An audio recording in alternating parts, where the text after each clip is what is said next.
I'm a designer of electronic products, and my company makes stuff in Canada. I have one of our newest products here. It's just a little blue box. The box is actually injection molded in Cobourg, Ontario. Circuit board's made in Markham, Ontario. Even the label is made in Brampton, Ontario. Everything's shipped up to Sudbury, where it's assembled, machined, wave soldered, and shipped all over the world. We try and source all of the components in our products in Canada, or as much as we can. Some things you can't get in Canada.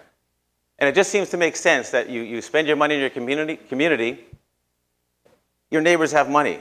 More jobs in the community, more jobs, more taxpayers, lower taxes. I like lower taxes. So, we're different for something we didn't do that most manufacturers in North America have done, and that is outsource. Outsource their production to Asia for the most part, in particular China. Sorry. And it just makes sense to do that. Like I said, we want to support our community, support our neighbors, keep the taxes low, and so on. So where is China? China is 18,000 kilometers away. And I went on Google Maps, and it's actually 10,000 kilometers by kayak, according to Google Maps.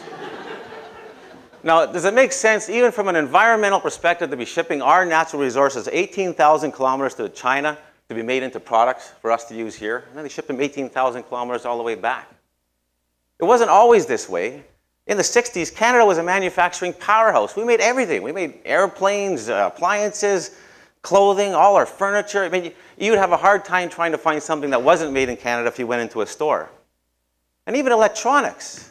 Canada was a world leader in electronics. We made televisions, stereos, and now 99% of all integrated circuits are made in Asia. And integrated circuits, they're made from sand. We have sand? I mean, I think I have enough sand in my shoes to make an iPhone. I mean, why can't we make stuff in this country anymore? Why don't we make stuff in this country anymore?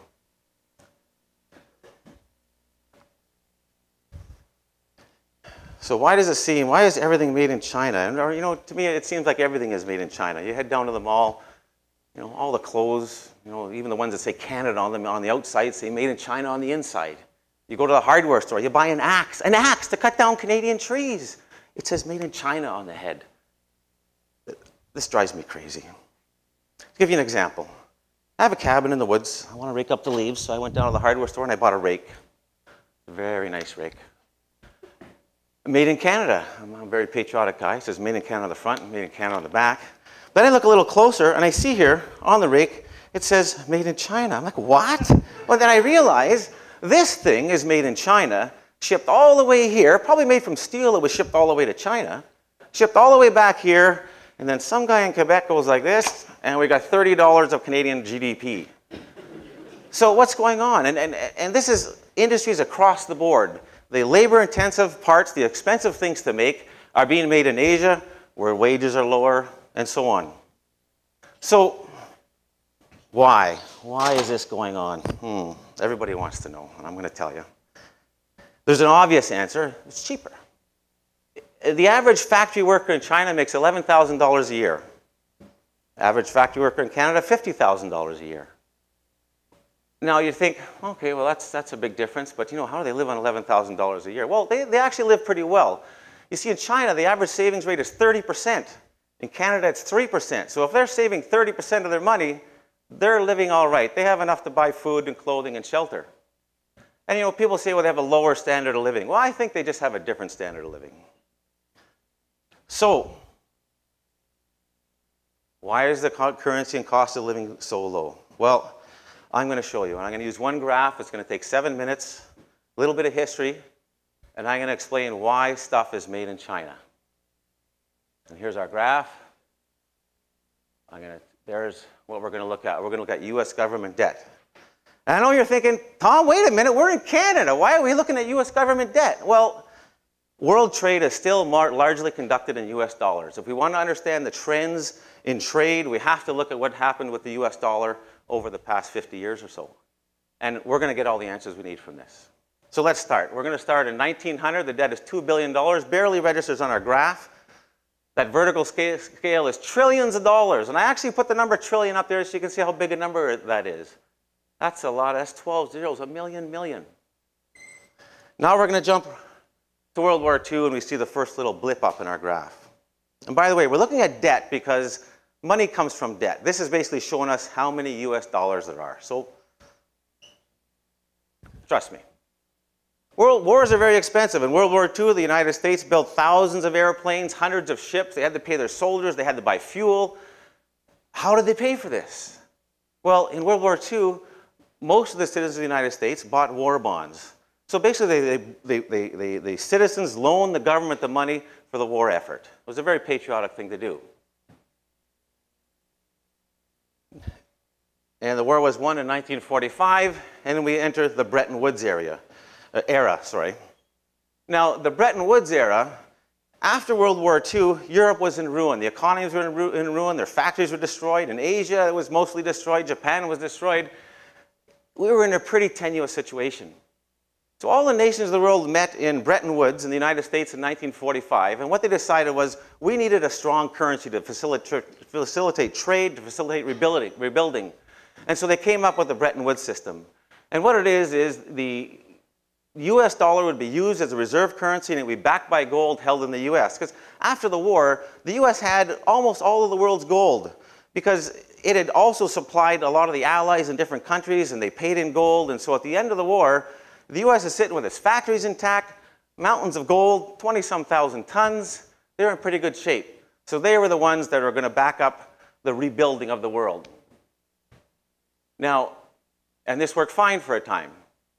Now, there's something I have to explain about, now how it basically worked was, how do you use a reserve currency? Well, a reserve currency is something held by central banks of countries. They hold this currency in reserve to back up their local currency. So how the process works is, say you're in France and you make wine, and you want to ship your wine to the US. They ship the wine to the US pays them in US dollars. They take the US dollars to the central bank. The central bank says, here's your francs, which is the currency of the time in France. And the central bank would have the US dollars, and then the person who made the wine would pay his employees and all that sort of stuff. So there's the central bank now has US dollars in reserve. But they didn't actually hold dollars. They actually took the dollars, sent them back to the US, and got a treasury bill. And a treasury bill is an IOU from the government of the United States saying, we will pay you so many dollars plus interest down the road. So central banks of Europe and so on started holding these IOUs from the US as reserve because the IOUs are backed by the US dollar, so they're backed by gold. And this worked, and I'm going to explain that again in a minute, because I know things went swimmingly up until the late 60s. The Vietnam War was raging. The US is spending quite a bit more money than maybe they should have. President Johnson instituted the start of the welfare state. They're starting to spend a lot of money, and then the central banks in Europe were thinking, geez, there's a lot of treasury bills laying around here. I mean, I can't even get down the freaking hallway. Maybe we should send this back to the United States and get our gold. You know, I don't know if they really have all this gold. And so the rush started. They started sending all the treasury bills back to the US, saying, under the Bretton Woods system, you're supposed to give us, for every $35, an ounce of gold. Well, the US's gold went down to about a quarter of what it was, and then oops, we went ahead too there. Oh. President Nixon, on August 15th, 1971, closes the gold window. So the US says, no, we can't give you any more gold for your dollars. You're just going to have to keep them. Now this is fine. They got to keep their gold, but it posed a real problem. Who's going to want a currency that isn't backed by anything? And this is really the start of a fiat currency system that we're using today.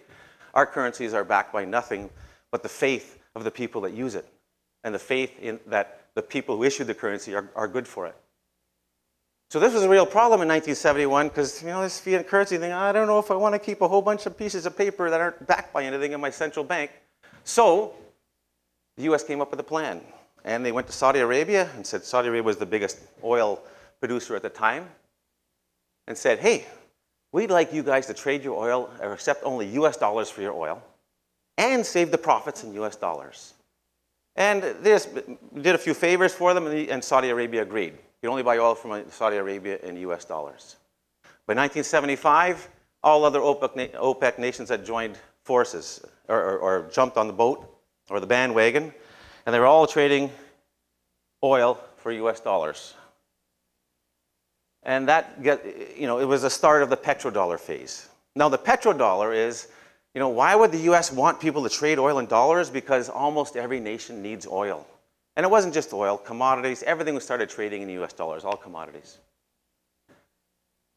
So if everything is trading in US dollars and Saudi Arabia is holding US dollars in their banks, that means the profits from the oil from Saudi Arabia were being sent to the US, treasury bills are being sent back, so Saudi Arabia was really lending the US the money from the profits of their oil.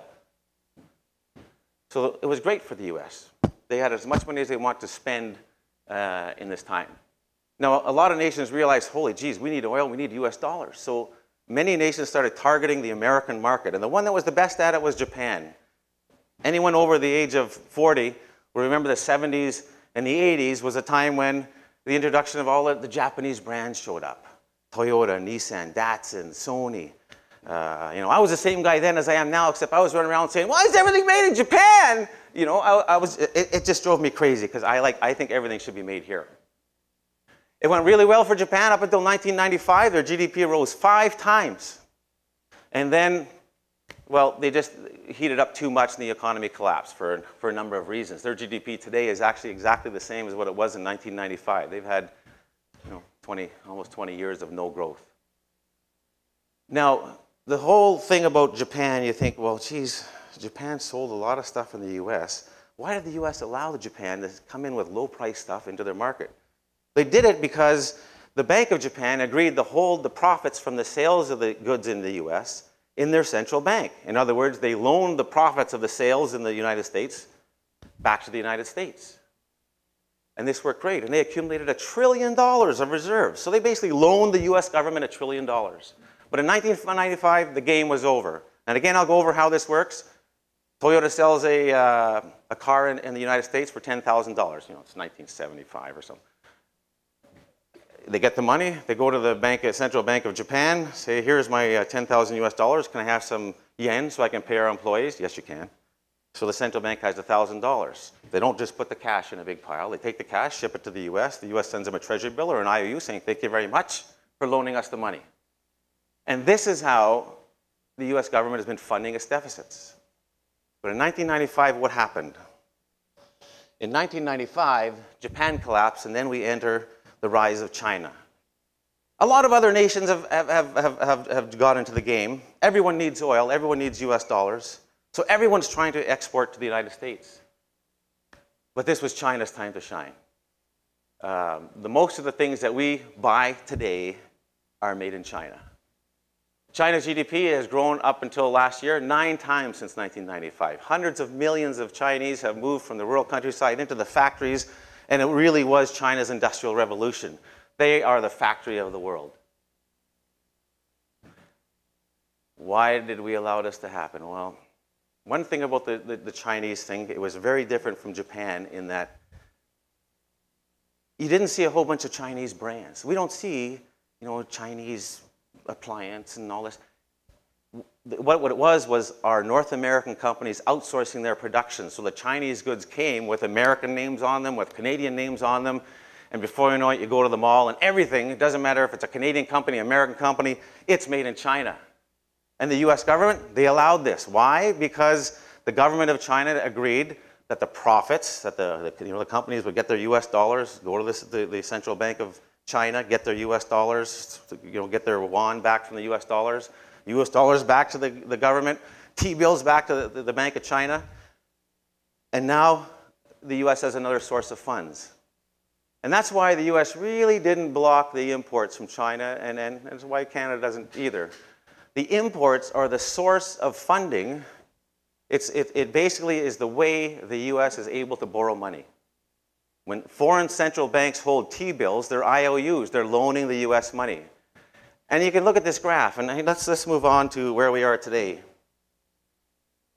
$15.6 trillion. Look at the shape of that graph. Does this look like it can continue? Can this go on? Even the last yellow part, that is quantitative easing. There is no one left in the world who is willing to take more IOUs from the United States.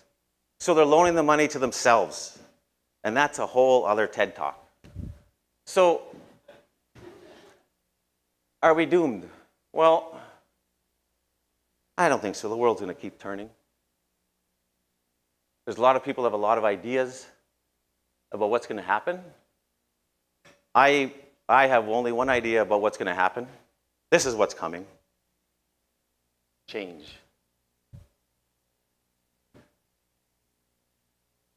I'm emotional. Anyway, change is coming. It may be painful. It's probably going to be painful. How long is it going to take? Who knows? But the end result is going to be opportunity. There's going to be opportunity for the people and for the companies who know how to make things in this country. So, I talked to some companies locally, and we came up with an idea. We came up with a challenge. And this challenge is something to help the people of the community start thinking about where things are made and how they're made.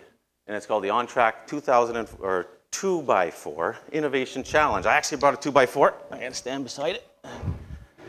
And we're challenging everyone in the community to take a 2x4 and make something. You can make an innovative product. You can be innovative in the way it's made. Whatever. We're going to have 2 categories of entrance, school and individual. Well, there's the challenge. Just one 2x4 using standard fasteners, paint, glue, whatever. So we make our thing. We're going to have 2 categories, schools, so we can, a woodworking shop. And don't limit yourself to just the woodworking teacher. What about the math teacher? Maybe he's got some angle, some way you can cut this and make something really cool. Or the physics teacher. Maybe he knows some properties of wood that can be utilized to make something different. You can make a book out of a 2x4. Don't do it for this contest. So, change is coming. Are you ready?